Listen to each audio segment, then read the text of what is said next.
Hello everyone, नमस्ते, welcome. आइए देखिए, आज अपन पढ़ेंगे अपना हिस्ट्री क्लास 12 का 5वां चैप्टर है यात्रियों के नज़रिए। और ये जो टॉपिक है आपका यात्रियों के नज़रिए, आपके जो इसमें क्या क्या चीज़ें रहेगी वो अपन इसमें देखेंगे। और इसमें अपन पढ़ेंगे समाज के बारे में उनकी समझ, यात्रियों की समझ 10वीं सदी से लेकर के 17वीं सदी के दौरान जो भारत में यात्री आए थे उसमें से खाली 3 यात्री अपन पढ़ेंगे। तो इसमें क्या क्या पढ़ेंगे पहले मैं आपको दिखा देता हूँ। यहाँ पे अपन देखेंगे कि ये जो सबसे पहले तो अपन इसमें जानेंगे कि पहला तो है अपना अल बिरूनी, ठीक है, अल बिरूनी, और उसका जो ग्रंथ है किताब उल हिंद, इसके बारे में अपन विस्तार से पढ़ेंगे। अल बिरूनी एवं उनकी रचना किताब उल हिंद के बारे में। उसके बाद दूसरे जो यात्री जिसको अपन पढ़ेंगे वो है इब्न बतूता और उसकी रचना जो है रिहला, ठीक है। कंप्लीट जानेंगे कौन सी भाषा में लिखा है, क्या इसमें लिखा है, इन्होंने समाज के बारे में उनकी क्या समझ थी, वो सब कुछ अपन इसमें देखने वाले हैं। इसके बाद में अपन यहाँ पे देखेंगे उसके बाद इनका इब्न बतूता। उसके बाद अपन देखेंगे फ्रांसवा बर्नियर एक विशिष्ट चिकित्सक के तौर पर। उसके बाद एक अपरिचित संसार की समझ अल बिरूनी और उसकी संस्कृतिवादी परंपरा, इब्न बतूता और अनजाने को जानने की उत्कंठा, बर्नियर और अविकसित पूर्व। उसके बाद अपना रहेगा महिलाएं, दासियां, सती और श्रमिक आदि के बारे में विस्तार से अपन चर्चा करेंगे। तो ये है आपका सिलेबस इस 5वें टॉपिक का। 5वें टॉपिक में ये सारी चीज़ें आपको पढ़नी है और ये सारी चीज़ें अपन कवर इस वीडियो में अपन कवर करने वाले हैं। आइए एक एक करके जानते हैं। सबसे पहले मैं आपको थोड़ा सा दिखा देता हूँ कि ये चीज़ें अपन पढ़ेंगे। तो देखो, पहले अपन सबसे पहले यहाँ पे जानेंगे कि ये जो है ना, जैसे कुछ यात्री जिन्होंने भारत की यात्रा करी थी, विशेष रूप से अपन इन 3 के बारे में, अल बिरूनी, इब्न बतूता और फ्रांसवा बर्नियर के बारे में जानेंगे। उसके अलावा कुछ और यात्री थे जिनके नाम खाली आप देख लीजिएगा। और अब अपन एक एक करके जानेंगे। सबसे पहले अल बिरूनी का जीवन, मतलब कहाँ का रहने वाला था, व्यक्तिगत रूप से इसकी जानकारी, अल बिरूनी का भारत आगमन, किसके साथ आया था, कहाँ का घूमा था, अल बिरूनी की यात्रा, उसके बारे में, फिर उसकी जो किताब है किताब उल हिंद, इसके बारे में। ये कंप्लीट नोट्स बने हुए हैं, सारे नोट्स मैं आपको अवेलेबल कराऊंगा। भारत को समझने में आई बाधाएं, अल बिरूनी को क्या क्या समस्या आई भारत को समझने में, क्योंकि अलग भाषा जानता था, ये यहाँ की भाषाएं अलग थी, तो उसके साथ जो समस्या रही वो जानेंगे। अल बिरूनी के लेखन की क्या क्या विशेषता है। उसके बाद में अपन यहाँ पे नेक्स्ट जाएंगे, अपना दूसरा रहेगा इब्न बतूता। तो इब्न बतूता के जीवन के बारे में, फिर इब्न बतूता की यात्रा के बारे में अपन जानेंगे। उसके बाद में नारियल के बारे में, पान के बारे में, इब्न बतूता के क्या विचार हैं, विशेष रूप से यहाँ से प्रश्न बनता है। शहरों का वर्णन जो है वो इब्न बतूता ने किया था। नेक्स्ट अपन जानेंगे फ्रांसवा बर्नियर। फ्रांसवा बर्नियर एक यात्री के रूप में, ये एक चिकित्सक था, इसने कहाँ कहाँ पे अपनी सेवाएं दी थी, जहाँ से प्रश्न बनते हैं। और इस तरीके से इसे कंप्लीट अपन पढ़ेंगे। और अंत में आएगा महिलाएं, दासियां और सती प्रथा, और इसके बारे में जो चीज़ें जो है अपने दास और दासियां, इसके बारे में कंप्लीट अपन जानकारी प्राप्त करेंगे। दासों का क्या काम था, सती प्रथा, उसके बाद। तो इस तरीके से अपन ये कंप्लीट चैप्टर पढ़ने वाले हैं। नोट्स में आपको अवेलेबल कराऊंगा। एक एक करके आइए सारी चीज़ें पढ़ते हैं। एक एक करके अपन ये सारी चीज़ें यहाँ से पढ़ेंगे। तो सबसे पहले शुरुआत करते हैं कि विभिन्न लोगों के द्वारा की गई यात्राओं का उद्देश्य। पहले तो भारत के बारे में हमें ये जो पूरा विवरण जो प्राप्त होता है, ये इन विदेशी यात्रियों का जो इनके जो ग्रंथ हैं उसके उनसे प्राप्त होता है। तो वहाँ से हमें ये पता चलता है कि विभिन्न लोगों के द्वारा जो यात्राएं की गई थी भारत की, उनका उद्देश्य क्या था, वो क्यों यात्राएं करी, आखिर इतनी लंबी लंबी यात्राएं वो लोग वहाँ से यहाँ तक क्यों आए। तो आप देखते हैं कि यहाँ पे लिखा है, यहाँ पे देखेंगे आप कि महिलाओं और पुरुषों ने रोजगार की तलाश हेतु यात्राएं करी थी। रोजगार प्राप्त करने के लिए एक स्थान से दूसरे स्थान पर ये लोग जाते थे। प्राकृतिक आपदाओं, जैसे मान लीजिए कहीं बाढ़ आ गई, कहीं सूखा पड़ गया, कहीं भूकंप आ गया, तो उससे बचाव और अन्य बेहतर स्थितियों की खोज में जो है वो इन लोगों ने यात्राएं करी थी।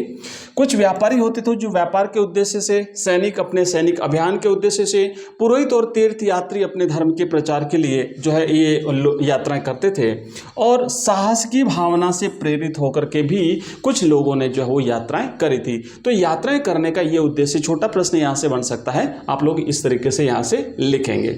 अब बात करते हैं कि प्राचीन दौर में यात्राएं करने में समस्याएं क्या क्या आती थी, क्योंकि उस समय इतने यातायात के साधन नहीं थे, संचार के साधन नहीं थे, तो तकलीफें तो आती रही होगी। तो कौन कौन सी तकलीफें आती थी, तो इसमें देखो, एक तो ये होता था कि बहुत लंबा समय लगता था, क्योंकि या तो पैदल जाना जाना होता था, या फिर पशुओं पर बैठ करके जाते होंगे लोग, जैसे बैलगाड़ी है, घोड़ा है ना, ऊंट वगैरह, हाथी, इस तरीके से। तो समय बहुत ज़्यादा लगता था। सुविधाओं का अभाव था, आज की तरह उस ज़माने में इतनी सुविधाएं नहीं थी, सड़क नहीं हुआ करती थी, छाया की, पानी की व्यवस्था नहीं हुआ करती थी, समुद्री लुटेरों का भय रहता था। समुद्री लुटेरे, और जो अगर ज़मीन पर जैसे यात्राएं कर रहे हैं पृथ्वी पर, तो वहाँ पे जंगलों से अगर होके गुजरना होता है, या फिर एकांत स्थानों से अगर गुजरना होता है, तो वहाँ पर भी जो है वो जंगलों से भय होता था। वहाँ पे लुटेरे रहते थे, खूंखार पशु भी रहते थे, उनसे भी जो है वो इनको थोड़ा भय रहता था। प्राकृतिक आपदाएं आया करती थी, बीमारियां फैल जाती थी, आज की तरह चिकित्सा सुविधाएं उस जमाने में नहीं हुआ करती थी। रास्ता भटकने का भी डर था, क्योंकि उस जमाने में जो है वो गूगल मैप वगैरह और ये दिशा सूचक यंत्र और इतने नहीं थे। तो ये सारी चीज़ें जो है वो प्राचीन समय में यात्राएं करने के दौरान उनको इनका सामना करना पड़ता था। अब भारत की यात्रा पर आने वाले जो मुख्य यात्री कौन कौन थे, जो कि अपने सिलेबस में है, तो उसमें पढ़ेंगे अपन। एक तो है अल बिरूनी, ठीक है, इसको अपन विस्तार से पढ़ेंगे, जैसा कि मैंने आपको नोट्स में बताया। कंप्लीट हम इसके बारे में जानकारी प्राप्त करेंगे। इसका जो ग्रंथ है किताब उल हिंद है ना, अल बिरूनी का जो ग्रंथ है, इसकी जो बुक है, रचना है किताब उल हिंद, इसके बारे में अपन पढ़ेंगे। और इसके बाद अपन दूसरा जो अपना यात्री जो अपन को पढ़ना है वो है इब्न बतूता, और इसका ग्रंथ है रिहला, इसके बारे में अपन पढ़ेंगे। ये दोनों जो है ना, ये अरबी भाषा में लिखे हुए ग्रंथ हैं। कई बार प्रश्न पूछा जाता है कि इनके ग्रंथों की भाषा कौन सी है, तो आप लोग याद रखिएगा। और नेक्स्ट अपन पढ़ेंगे फ्रांसवा बर्नियर। ये एक चिकित्सक था, एक डॉक्टर था, इसने कहाँ से सेवाएं दी थी, चिकित्सक। तो ये सारा अपन इसमें पढ़ने वाले हैं, ठीक है। कुछ और यात्री जो भारत की यात्रा पर आए थे, आप इनके नाम याद कर लीजिएगा, बस ज़्यादा डिटेल में नहीं पढ़ना है, लेकिन थोड़े से इनके नाम याद रख लीजिए। एक आया था मार्को पोलो, ये 13वीं सदी में जो है वो भारत की यात्रा इसने करी थी। मार्को पोलो के विवरण से आप इसका नाम याद कर लीजिएगा। उसके बाद एक निकितन आया था रूस से, फिर सायदी अली रेस, ये तुर्की से आया था। फादर मासरेस स्पेन से आया था। पीटर मुंडी इंग्लैंड से आया था। अब्दुल रज्जाक, थोड़ा सा अब्दुल रज्जाक के बारे में जान लीजिए, क्योंकि प्रश्न पूछा जाता है कई बार। तो अब्दुल रज्जाक समरकंदी, इसने 1440 ईस्वी के दशक में जो है इसने दक्षिण भारत की यात्रा करी थी। आपने विजयनगर का नाम सुना होगा, विजयनगर साम्राज्य एक राजधानी के रूप में उसको पढ़ेंगे अपन। तो वहां पर जो है ना ये यात्रा करता है दक्षिण भारत। उसने कालीकट बंदरगाह को देख उसके आधार पर भारत को एक विचित्र देश बताया था। मंगलोर में बने एक मंदिर की प्रशंसा की थी और विजयनगर का वर्णन किया है इसने। विजयनगर एक साम्राज्य जो है, तो इसने क्या किया है कि विजयनगर जो नगर था उसका भी इसने जो है वो वहाँ पे इसका अपने इस यात्रा विवरण में उसका उल्लेख जो है वो किया है विजयनगर का। नेक्स्ट उसके बाद शेख अली हाजिन है, उसके बाद महमूद वली बल्की है, फिर दुआरते बारबोसा है और बैप्टिस्ट तेवेनियर है। तो ये कुछ और विदेशी यात्री थे जो भारत की यात्रा पर आए थे। हमें इन सब के बारे में जानकारी नहीं प्राप्त करनी है, पर फिर भी याद रखिए क्योंकि कई बार प्रश्न पूछा जा सकता है। अब सबसे पहले हम शुरुआत करते हैं अपनी पहली इस टॉपिक का। जो पहला जो विदेशी यात्री है वो है अल बिरूनी। आप जानेंगे अल बिरूनी के बारे में। अल बिरूनी जो है ये 973 ईस्वी में जन्मा था। अल बिरूनी, इसका जन्म जो है ना आप देखेंगे 973 ईस्वी में ख्वारिज्म, जो कि अभी फिलहाल उज्बेकिस्तान में है, वहाँ पे इसका जन्म हुआ था। कई बार यहाँ से प्रश्न पूछा जाता है अल बिरूनी का जन्म कब हुआ था। तो अल बिरूनी का जन्म जो है वो 973 ईस्वी में कहाँ पे हुआ था? ख्वारिज्म में। और ख्वारिज्म अभी कहां पर है? तो ख्वारिज्म अभी उज्बेकिस्तान में है, ध्यान रखिएगा, ठीक है। 3 प्रश्न बन सकते हैं एक ही लाइन से, निश्चित रूप से यहां से प्रश्न बनेगा। जहां से प्रश्न बनेंगे सारी चीजें मैं क्लियर करूंगा, आप लोगों को याद रखना है। बात करते हैं नेक्स्ट पॉइंट पे कि ख्वारिज्म जो है ये शिक्षा का एक महत्वपूर्ण केंद्र था और अल बिरूनी ने उस समय उपलब्ध सबसे अच्छी शिक्षा प्राप्त की थी। इसका मतलब है बहुत अच्छी शिक्षा प्राप्त करके एक बड़ा विद्वान बना था और उज्बेकिस्तान उस समय शिक्षा का बड़ा केंद्र था। ख्वारिज्म जो है उज्बेकिस्तान का, वो उस समय शिक्षा का एक बहुत ही अच्छा केंद्र था। वह कई भाषाओं का ज्ञाता था। किसकी बात कर रहे हैं अपन? अल बिरूनी की बात कर रहे हैं। उसने कई सारी भाषाएं सीखी थी, उसमें सीरियाई थी, फारसी थी, हिब्रू थी और संस्कृत भी शामिल थी। हालांकि संस्कृत वहाँ नहीं सीखी होगी, इसने भारत आकर के सीखी होगी, लेकिन बाकी भाषाएं जो है वो वहाँ पे सीखी थी। मतलब इतनी भाषाओं का जानकार था। याद रखिएगा, कई बार पूछा जाता है कि उसको कौन कौन सी भाषाएं आती थी, तो उसे सीरियाई भाषा आती थी, फारसी आती थी, हिब्रू आती थी, संस्कृत भी आती थी, उसने भारत आकर के सीखी होगी। हालांकि वह यूनानी भाषा का जानकार नहीं था, पर फिर भी वह प्लेटो और अन्य जो यूनानी दार्शनिक थे, प्लेटो, अरस्तु, सुकरात आदि, उनके कार्यों से पूरी तरह परिचित था, जिन्हें उसने अरबी अनुवादों के माध्यम से पढ़ा था। तो वो यूनानी भाषा तो नहीं जानता था, लेकिन यूनान की जो रचनाएं अरबी भाषा में जिनका ट्रांसलेशन हुआ था, अरबी भाषा में जिनका अनुवाद हुआ था, उसके माध्यम से इसने यूनान के जो दार्शनिक थे उन सब दार्शनिकों के बारे में जानकारी प्राप्त इसने कर ली थी। तो ये तो एक हो गया इसका सामान्य परिचय, उसके जन्म के बारे में, उसकी शिक्षा के बारे में, कौन कौन सी भाषाएं जानता था उसके बारे में। अब अपन बात करेंगे भारत आगमन, अल बिरूनी का भारत आगमन। तो आप यहाँ पे देखेंगे कि अल बिरूनी जो है वो 1017 ईस्वी में, इसका जन्म हुआ था 973 ईस्वी, और भारत आया था 1017 ईस्वी में। ख्वारिज्म, ये ख्वारिज्म है, तो ख्वारिज्म पर आक्रमण किया था। किसने किया था भाई? सुल्तान महमूद गजनवी ने आक्रमण किया था। और ये गजनवी जब भारत आया तो उसने अपने साथ ये लेके आया था। तो महमूद गजनवी कई विद्वानों और कवियों को अपने साथ अपनी राजधानी गजनी ले गया था। ध्यान रखिएगा, ये महमूद गजनवी अपनी राजधानी गजनी लेके गया था कई सारे, क्योंकि ख्वारिज्म शिक्षा का केंद्र था, तो वहाँ पर कई स्वाभाविक कई विद्वान, कई सारे कवि लोग जो है वो वहाँ पे थे, तो ये इनको अपने साथ लेके गया था। अल बिरूनी उज्बेकिस्तान से बंधक के रूप में गजनवी साम्राज्य में आया था, क्योंकि इसने वहाँ से इनको सभी को बंधक बना करके महमूद गजनवी अपने साथ लेके गया था। उसके बाद उत्तर भारत का पंजाब प्रांत भी उस साम्राज्य का हिस्सा बन चुका था। धीरे धीरे उसे यह शहर पसंद आने लगा और 70 वर्ष की आयु में अपनी मृत्यु तक शेष जीवन यहीं पर बिताया था। गजनी में ही अल बिरूनी को भारत के प्रति रुचि पैदा हुई थी। तो ध्यान रखिएगा, इस गजनी शहर से इसका संबंध जो है, इस गजनी से है ना, जहाँ पे उसे ले जाया गया था, इससे ये काफ़ी ज़्यादा वहाँ पे जुड़ा हुआ रहा है। नेक्स्ट अपन जानेंगे इसके बाद में कि 1500 ईस्वी से पहले अल बिरूनी को कुछ ही लोगों ने पढ़ा होगा, जबकि भारत के बाहर अनेक लोग ऐसा कर चुके थे, मतलब इन्होंने अल बिरूनी को पढ़ लिया था। कई भाषाओं में दक्षता यानी निपुणता हासिल करने के कारण अल बिरूनी भाषाओं की तुलना और ग्रंथों का अनुवाद करने में सक्षम था। हमने पहले ही देखा, उसे फारसी भाषा, हिब्रू भाषा, संस्कृत भाषा, इतनी सारी भाषाएं जो है वो आती थी। उसने कई संस्कृत कृतियों, जिसमें पतंजलि का व्याकरण ग्रंथ भी था, का अनुवाद अरबी भाषा में किया, क्योंकि अरबी भाषा तो आती थी, संस्कृत भी इसने सीख ली, तो इसने जो पतंजलि का व्याकरण था जो संस्कृत में था, उसका भी अरबी में ट्रांसलेशन किया। उन लोग जो अरबी भाषा जानते थे, जो संस्कृत नहीं जानते थे, उनकी सुविधा के लिए उसने अपने ब्राह्मण मित्रों के लिए यूक्लिड, एक यूनानी गणितज्ञ थे, उनके कार्यों का संस्कृत में अनुवाद किया। क्योंकि जैसे ब्राह्मणों को अगर मान लीजिए यूनानी भाषा नहीं आती है, तो उसको इसने संस्कृत में ट्रांसलेट किया, और संस्कृत के ग्रंथों को इसने अरबी में ट्रांसलेट किया, तो एक दूसरे को के बारे में जानने में सुविधा हुई। तो इस तरीके से जो है वो इसने विभिन्न भारत के आगमन पर हमने इसके बारे में देखा।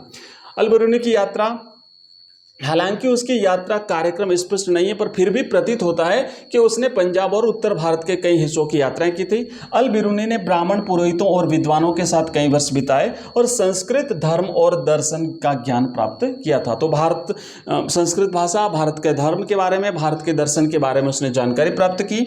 उसके लिखने के समय की यात्रा वृत्तांत अरबी साहित्य का एक मान्य हिस्सा बन चुके थे। ये वृत्तांत पश्चिम में सहारा रेगिस्तान से लेकर उत्तर में वोल्गा नदी तक जो है क्षेत्रों में फैले हुए थे। तो अब इसने जो अपना जो साहित्य लिखा वो विशेष रूप से तो अरबी भाषा में लिखा है, लेकिन इसने दूसरी भाषाओं में ट्रांसलेशन भी कई सारे किए हैं। ठीक है, अब बात करेंगे अपन इसका जो ग्रंथ है किताब उल हिंद के बारे में। तो किताब उल हिंद जो है, ये किताब उल हिंद आप याद रखेंगे अल बिरूनी के द्वारा अरबी भाषा में लिखा गया ग्रंथ है। अब यहाँ से प्रश्न बनता है कि किताब, पहले तो ये है कि अल बिरूनी की जो रचना है उसका नाम क्या है। तो अल बिरूनी की रचना का नाम है भाई किताब उल हिंद। फिर प्रश्न ये बनता है कि उस किस भाषा में लिखा है, तो उसने इसे अरबी भाषा में लिखा है। यह एक विस्तृत ग्रंथ है जो धर्म और दर्शन, अब देखिए इसमें किन किन चीज़ों के बारे में लिखा गया है, तो धर्म और दर्शन के बारे में जानकारी है, त्योहारों के बारे में, खगोल विज्ञान के बारे में, रीति रिवाजों के बारे में, प्रथाएं, सामाजिक जीवन, भारतोल, मापन, मूर्तिकला, कानून, मापतंत्र विज्ञान, इसके आधार पर लगभग 80 अध्याय में इसने वर्णन किया है। सामान्यतः अनेक इतिहासकारों का मानना है कि अल बिरूनी की ज्यामितीय संरचना स्पष्टता का मुख्य कारण गणित की ओर उसका झुकाव था। ठीक है, तो विद्यार्थियों ये हमने जो है वो पढ़ा है अल बिरूनी के बारे में। अब अपन नेक्स्ट पढ़ेंगे कि भारत को समझने में आई बाधाएं। अल बिरूनी के सामने क्या क्या समस्या आई थी जब वो भारत आया, भारत के बारे में जब उसने जानने की कोशिश की तो क्या क्या समस्या आई थी, इस पर पर भी प्रश्न बनता है, इसको भी अपन पढ़ेंगे। पर मैंने आपसे कहा था कि ये जो आप जो भी कुछ पढ़ रहे हो सारा मटेरियल, अगर आप इसकी PDF प्राप्त करना चाहते हो तो मैं बता दूं, सबसे पहले तो आप हमारा नंबर नोट कर लीजिए। उस नंबर पर आप हमें मैसेज करेंगे, व्हाट्सएप मैसेज करें या फिर टेलीग्राम मैसेज करें, तो वहां पर आपको इंफॉर्मेशन मिल जाएगी, एक्स्ट्रा इंफॉर्मेशन। नंबर है हमारा 9079622989। इस नंबर पे आप हमें व्हाट्सएप और टेलीग्राम मैसेज कर सकते हैं। और अब मैं बता दूं कि जो PDF है अगर आप प्राप्त करना चाहते हैं तो आप हमारा ऐप डाउनलोड करेंगे, एजुकेशन राइज। हमारा ऐप है एजुकेशन राइज नाम से हमारा ऐप है। प्ले स्टोर पर आपको ये ऐप मिल जाएगा। इस वीडियो के डिस्क्रिप्शन में लिंक दिया हुआ, उस लिंक पर क्लिक करके भी आप इस ऐप को डाउनलोड कर सकते हैं। वहाँ पर हमने अलग अलग कोर्सेज आपको अवेलेबल करवाए हैं। जैसे कि मान लीजिए आपको हिस्ट्री का कोर्स लेना है तो आप हिस्ट्री का कोर्स वहाँ पे देख सकते हैं। पॉलिटिकल साइंस का आपका कोर्स वहाँ पे रहेगा। इंग्लिश का कोर्स आपका रहेगा, इंग्लिश कंपलसरी का। हिंदी कंपलसरी का कोर्स भी आपको वहाँ पे मिलेगा। हिंदी साहित्य का मिलेगा, ज्योग्राफी का मिलेगा। टॉपिक वाइज कंप्लीट आपको चैप्टर्स मिलेंगे, जिसमें आपको PDF नोट्स मिलेंगे, उसमें आपको PDF के नोट्स मिलेंगे, उसमें आपको वीडियोज़ मिलेंगे। जितने भी चैप्टर्स हमने किए हैं इन सब के वीडियोज़ वहाँ पर मिलेंगे। और ऑनलाइन टेस्ट जो है अगर आप देना चाहते हैं तो आप ऑनलाइन टेस्ट वहाँ पर दे सकते हैं। सारी चीज़ें आपको वहाँ पर मिलेगी और मात्र 99 रुपीज़ में, ओनली 99 रुपये में पूरे एक साल की वैलिडिटी है ना, फुल 1 ईयर वैलिडिटी के साथ हम आपको ये कोर्स अवेलेबल करा रहे हैं। तो अगर आप प्राप्त करना चाहते हैं तो नीचे दिए हुए लिंक पर क्लिक करके आप इस ऐप को डाउनलोड कर लीजिए। वहां पर आपके क्लास 12th का कंप्लीट मटेरियल आपको मिलेगा। लेटेस्ट आपका बोर्ड का पैटर्न है, उसके हिसाब से हम वहां पे लाइव क्लासेस भी लेते हैं। एवरीडे आपको लाइव क्लास आपके सब्जेक्ट के हिसाब से मिलेगी। जैसे कभी हिंदी की, कभी पॉलिटिकल साइंस की, कभी हिस्ट्री की, तो ऐसी लाइव क्लास रहती है। तो आपको लाइव क्लास वहां पर भी मिलेगी। यूट्यूब पर भी हमारी लाइव क्लास रहती है एवरीडे। ठीक है, मिलते हैं नेक्स्ट टॉपिक में। आज इस वीडियो में इतना ही। नेक्स्ट जल्दी है, पर नेक्स्ट टॉपिक में जो ये नेक्स्ट जो अपना बचा हुआ शेष जो इसका जो पार्ट रहा है, उस पार्ट के साथ अपन नेक्स्ट वीडियो में मिलते हैं। और आपसे रिक्वेस्ट रहेगा कि इस वीडियो को आप अपने मित्रों के साथ शेयर करिए। और जो नेक्स्ट अब आप किस विषय में पढ़ना चाहते हैं, क्या टॉपिक पढ़ना चाहते हैं, मुझे कमेंट बॉक्स में कमेंट करिएगा। वैसे हम कंप्लीट सिलेबस वैसे भी करेंगे, हिस्ट्री का, पॉलिटिकल साइंस का, ज्योग्राफी का, हिंदी साहित्य, इंग्लिश कंपलसरी, हिंदी कंपलसरी, सारे के सारे सब्जेक्ट्स पढ़ते हैं। MCQs टाइप के क्वेश्चंस भी हम करते हैं, इसके प्रश्न उत्तर भी आपको हम अवेलेबल कराते हैं। थैंक यू, बाय इस वीडियो को देखने के लिए। मिलते हैं नेक्स्ट वीडियो में, तब तक के लिए बाय, थैंक यू, धन्यवाद।